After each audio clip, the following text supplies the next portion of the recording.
Minsan ang love life mo, parang wifi signal. Akala mo malakas, pero biglang nawawala. At para kay Mia, isang maling pindot lang, instant crush reveal. Oras ng lunch break, at habang busy ang lahat sa pagkain, si Mia naman ay busy sa kakachat, ang group chat nila ng barkada. Grabe, ang pogi talaga ni Kyle. Kung magpaparamdam lang siya sa akin, baka magka-boyfriend ako sa wakas.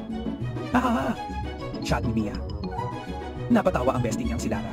Gaga, careful ka, baka masend mo yan kay Kyle mismo. As if naman, expert si Mia sa ganitong bagay. Hindi siya magkakamali. Isang saglit lang. Biglang tumunog ang phone niya. Ding! Napakunot noo si Mia. Bakit may notification siya sa... DM ni Kyle. Napanganga siya. Hala. Wait, sinabi mo yan sa group chat, di ba?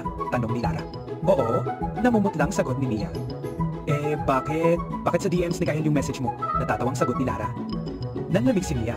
Dahan-dahang tinignan ang screen. Thanks? Hahaha, tugon ni Kyle sa chat ni Mia. Sumigaw si Mia sa loob ng utak niya. Gusto niyang mawalang parang wifi sa bahay nila tuwing may bagyo. Samantalang si Lara, halos mahulog sa upuan kakatawa. Ikaw na, Mia, napansin ka na niya.